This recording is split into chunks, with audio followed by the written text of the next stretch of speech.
Welcome to the Leadership Variations Unfiltered podcast, where each limited run series tackles the leadership problems no one is naming, how women in STEM actually succeed, why leadership fads always fail, and where talent strategy breaks down when the stakes are the highest. Hello, thank you, good evening, good morning, good afternoon to everybody out there. I'm Amy Blaydon-Chateau, leadership consultant and coach to women in STEM, and your host of the Leadership Variations Unfiltered podcast. In this first limited series, Cracking the Code from Underestimated to Undeniable, we are spotlighting fantastic women leaders in STEM who have risen to senior roles, often without the recognition that they deserve.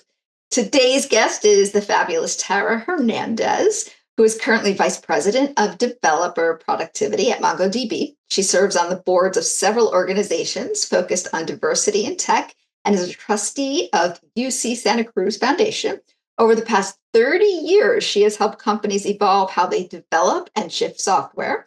Tara played a key role in launching Mozilla.org and has been a strong advocate for open source technologies ever since. She believes that smart companies recognize the business value of building a diverse workforce. So do I, by the way, Tara. She holds a BA in computer science from the University of California, Santa Cruz.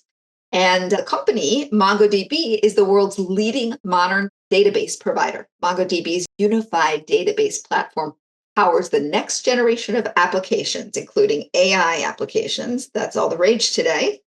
So they help organizations move faster and innovate more efficiently and simplify complex architectures. Another big, fabulous role and fabulous organization. Wow. Thank you for being here today. We really appreciate you. Oh, thanks for having me. Thrilled. So we're going to jump in. You ready? I'm ready. Hit me. Okay. Let's start with where you are now at your company. As I coach senior women in STEM, I found that some of the most powerful parts of someone's leadership aren't on the resume, although you have a fabulous resume.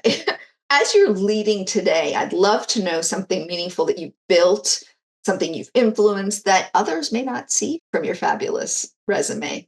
That's a great question. I think the thing that I am most proud of over the years is people I had an opportunity to work with, either as their manager or maybe as a peer or maybe as a mentor, either informally or formally, and seeing how well they have succeeded in their careers.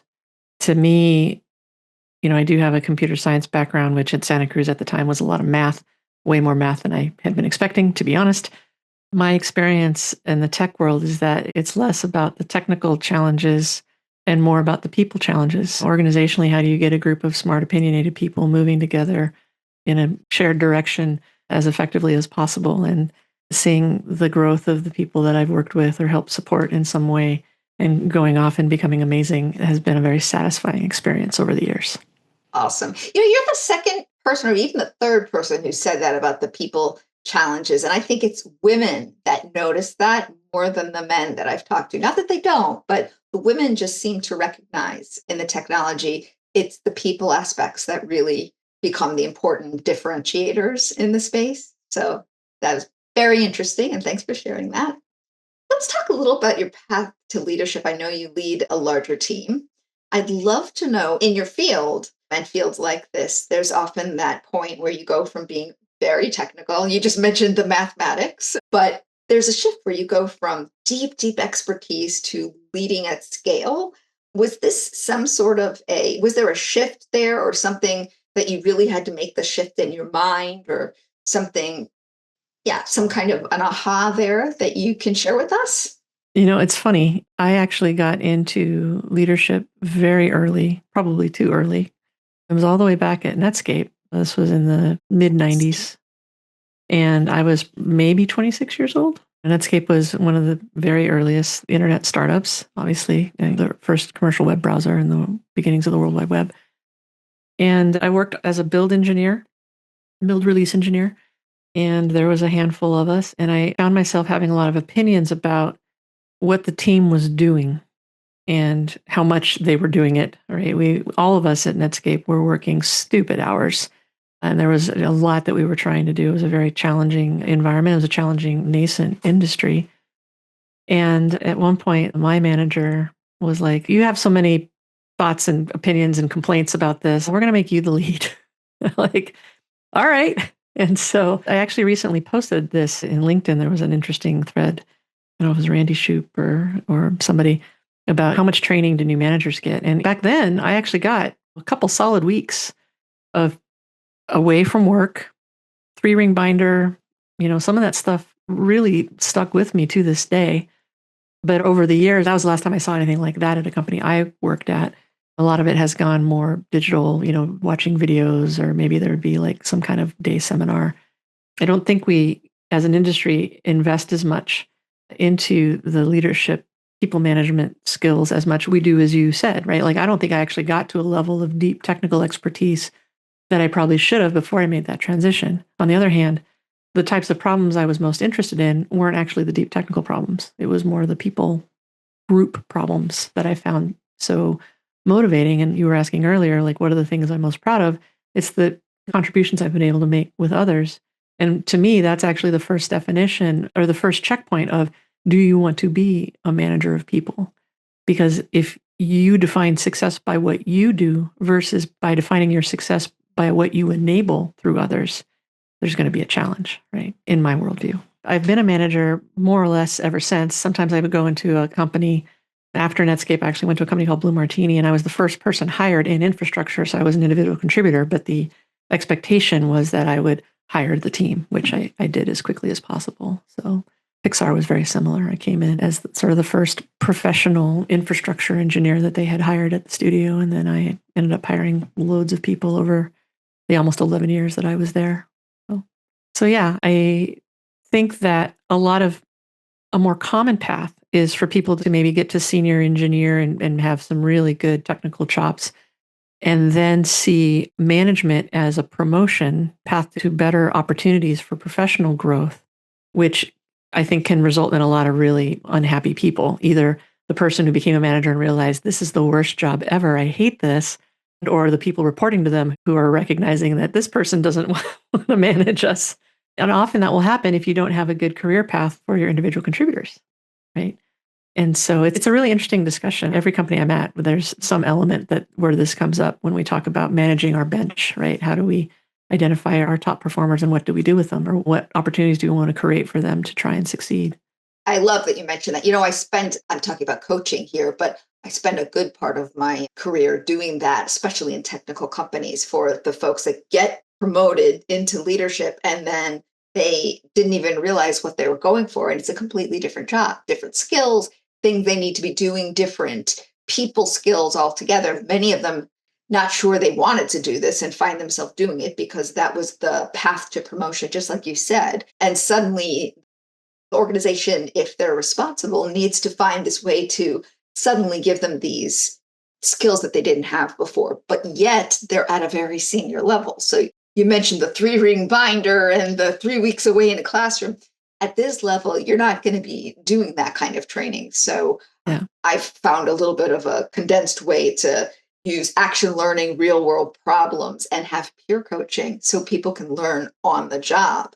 But it's really, I found in your industry, a challenge. And the dual track, as you mentioned, having something for individual contributors is very, very important because people love what they do. And there should be an opportunity for promotion doing that. So I'm glad you mentioned that too. Yeah. I mean, I think it's a pretty typical, and generously, I think it's a not completely unreasonable thought that if somebody is really good at this, they might be good at that too, but it's a trap, right? It's actually, I would call it an anti-pattern. Some people can and do succeed being both highly technical and managing people. When I was at Google, I was introduced to a whole category of job roles that it called them technical leads. And there was actually a hierarchy of technical lead. There was a technical lead, an area technical lead, and I think an Uber technical lead. I'm forgetting. It's Wow. been, but the idea was, and I think there might have even been like some VP roles where it was a very specialized person who were super technical and had a couple of reports, maybe, right? There was, I probably shouldn't name names, but there was one person who had, I don't know what the rules are for this, but there was one person at Google that I remember very specifically. His title was VP, but I think it was really like Uber technical lead. And he had 3 people reporting to him, all of them little geniuses creating mayhem and madness and wonderful innovation, right? But that's Google, right? That's not an industry standard where you see that. And even at Google, most VPs had like 10,000 people, Right. right? At most companies, VPs are the primary point of the VP role is to manage an organization, right? And usually that means you're almost completely, if not utterly, hands off from a technical perspective. And then you have different challenges, right?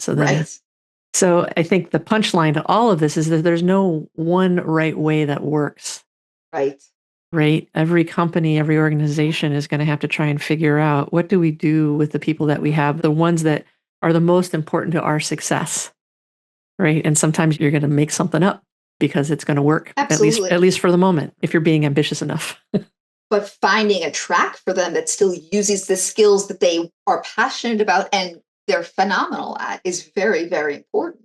Right. So, But also logistically challenging, right? I yeah. mean, there's all kinds of rules and policies around job descriptions. And even for those of us in high tech who, for the most part, in the software industry, we tend to be exempt employees, right? Salaried employees. So we don't have to worry about things like time cards and Right. that type of labor law. It still doesn't mean that it's easy, right? And that's, I think a lot of people who aren't involved in the day-to-day machinations of the running of the business don't really appreciate some of the tech, the sort of the challenges around like, how do you make this work? How do you have we're inventing a new job ladder. Well, there's a lot of implications for doing that, Yes. right? And yes. so, yeah, it's always harder than you think it's going to be. It is, but that's hence the creativity of someone like you in the business. And finding the right partner in the HR department and the legal department. Yeah, on that note, I'm going to change to a different topic. Let's talk about gaining credibility. Let's talk about being a woman in STEM.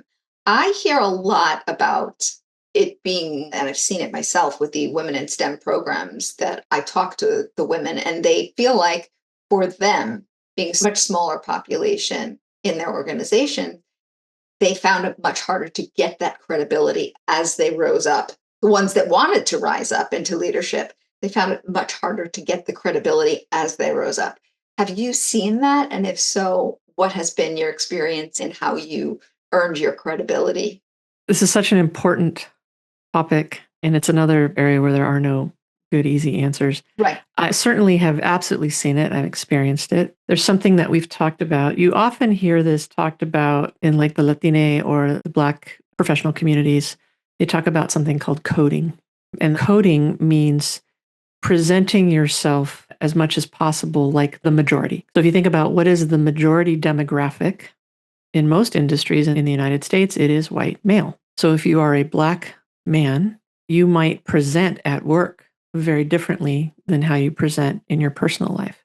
I have known some great coworkers who at work sounded different, spoke differently than they did. We would hang out socially as I got to know them. And it was amazing the level of effort that they were putting in. It wasn't like painful levels of effort by the time I understood it because they were well practiced. They had they put their work face on. And the reason I bring this up is because I think I have found that I have done that in my history. And I know a lot of women who, when I've talked to them, they're like, oh, yeah.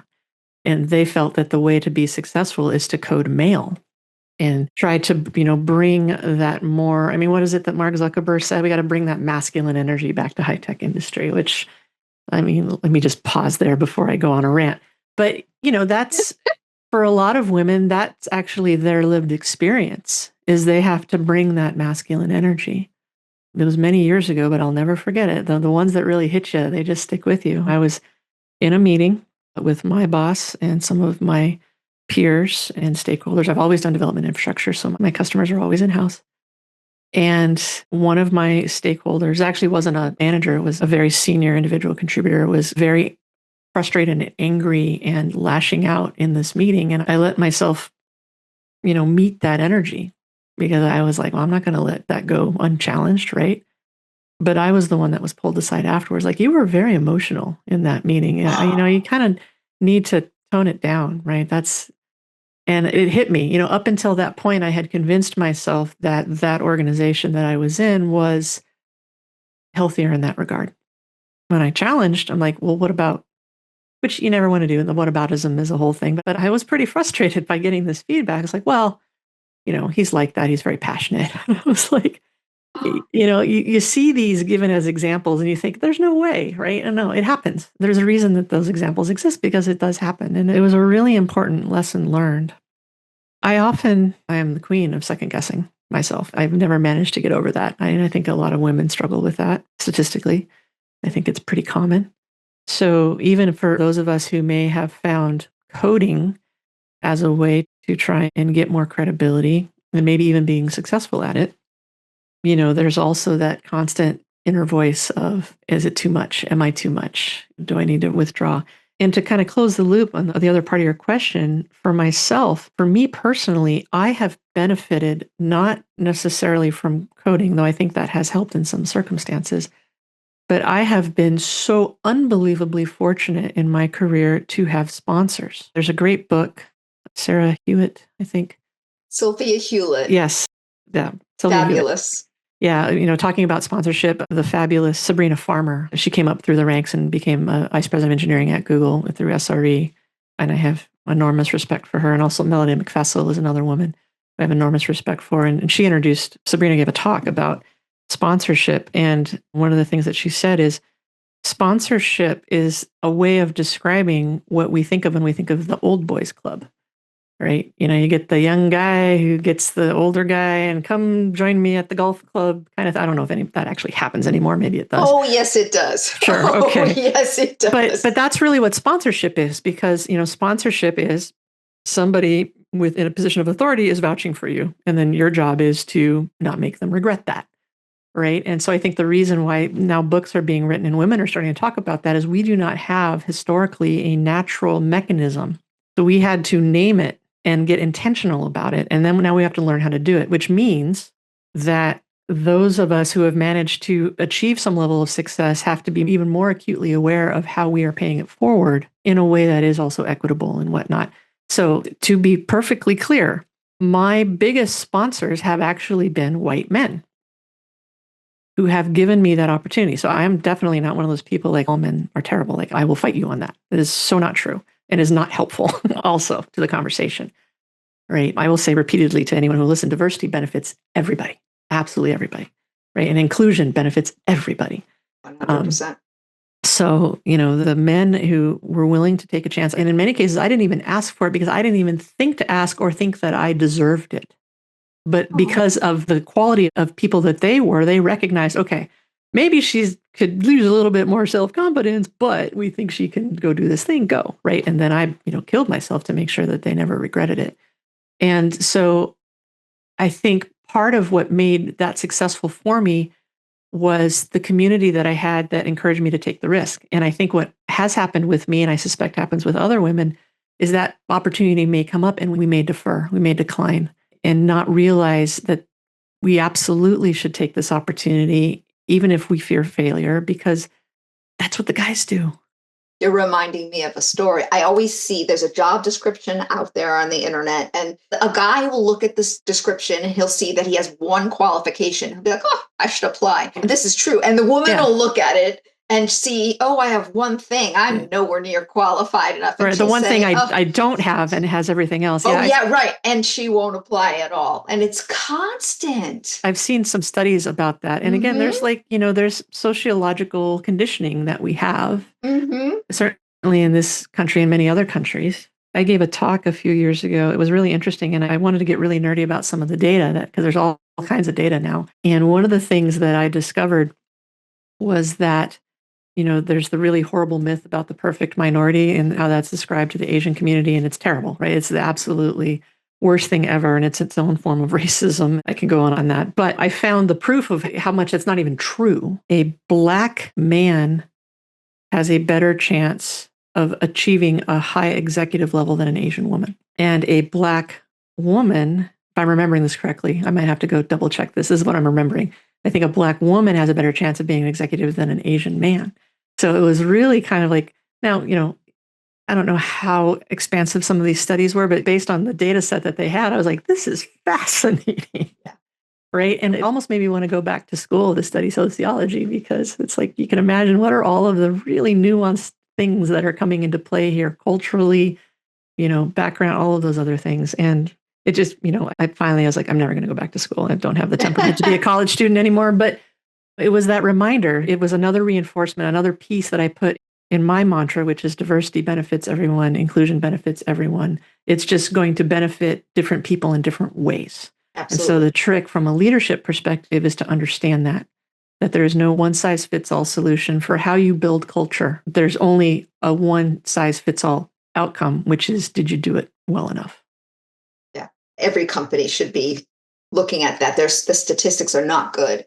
And right now, it's not good. We have a long way to go before we make progress. That's one of the reasons why I want to do this work and talk to people like yourself so other people can be, look and say, there are examples of people who've been really successful, and I have to get out there and take the chance and put myself out there and not be too humble to raise my hand and say, yeah, I can do this, because I constantly hear, oh, I'm not ready yet. Yeah, you're ready. You're never going to be ready. You're ready enough. Yeah. And, like I said, I second guess myself all the time. And I've talked to my mentoring of others. I hear this message over and over again. Well, am I ready? I'm like, the truth of the matter is no one's ever ready. If you're 100% ready, you're behind. There you go. Right? Or it's too late. You should have done it a long time ago. Yeah. And it's just a matter of what is your risk tolerance? And that comes down, I think, to not just yourself. At least for me, this is my truth. It's not just about what my risk tolerance was as an individual. Do I have the necessary community around me that will allow me to feel the support that I need to get through my own hangups and my own inexperience? Because even as you go up higher, you have less and less peers, right? That's just sort of an inevitable aspect, but it doesn't make them any less important. And in fact, I would argue that they're even more important to have that strong peer community. So that's why things, like Women Who Code, before we lost that, and, the organizations like Chief or, Women in Technology, all these organizations, it's about the biggest value of these types of things is the ability to have community for mutual support. And because it's almost statistically impossible in most cases for that community to exist within your company, unless you happen to work at a FANG, a Google, an Amazon, a Meta, whatever, right, where there's enough women to form that community. It's like the Gordian knot challenge, or the pull the thread and the sweater comes apart. I don't know what the right analogy is there. They all work. It's this never-ending challenge of, you're never done either as a participant or someone who's trying to influence. And I don't think we can not pretend that there aren't now actively hostile forces, in the United States in particular, but in other countries as well, where there's a lot of pushback and reaction against some of the gains that we've made. It's like the equation of DEI as meaning underqualified, right? And that's a narrative, unfortunately, that's getting pushed by a lot of people who I would think know better. But it is what it is, and we just have to accept that that's where we're at right now and try and power through it. Another reason to do this and show. Oh, yeah. Anywhere I can show up, I think, is important. And not just me, obviously, but, those of us who are managing to hang in there as much as we can help. I think that we're hopefully laying groundwork for what happens next to be a positive thing. Great. Well, we're coming to the end. So we're going to close with what I call the undeniable take. What is one truth that you would give to the woman who is ready to lead in a senior role, but she's still being underestimated? So in other words, she knows she's got it, but she needs help cracking the code like you have. So this is what I will often tell my mentees, which is, as you climb the ladder, either as an individual contributor or moving into more formal people leadership, the thing to understand is, what is the biggest problem your boss has, and can you solve it? Oh, I love that. Right? Because you're, in essence, doing an advanced sponsorship. And then the other part of that is, how are you going to talk about it? And by talking about it, I've given this talk a couple times too, which is, you are responsible for your career at the end of the day, right? So how do you take notes for yourself about, how you're going to communicate different ideas to different people, how you're going to keep track of what they say, how do you have a written record, but also recognizing that it may not be possible for your goals to be met where you are, but what are you learning that you could take with you to start interviewing new bosses and to identify who are the types of people that you feel like you can connect to with the best because of shared values, shared leadership principles, and use any undeserved negativity that you may have to be dealing with as motivation to really understand and define what does success look like for you, not just for yourself personally, but for the type of environment that will enable that personal success. So take notes, keep track of, be introspective, and find somebody you can get feedback from, preferably outside of your management chain, right? To get that breadth of experience. And if you know, as a woman, if there's other women that you find that you have a lot of respect for, hopefully they're going to be people that can help you because you have a shared lived experience. But at the same time, there's a lot of really great men out there too. I think finding the men that, have the right match to you as humans. And I'm betting that they will also be incredibly helpful to you through advice or through opportunity. I love that. Connecting as humans. That's a mic drop. Well, this mic is attached to an arm, so I can't drop it, but I'll tap it. Thank you so much, Tara. This has been such a pleasure, and what a great treat this is going to be for women in STEM and just women leaders and just leaders in general to hear. So thank you for being with us today. Yeah, thank you very much.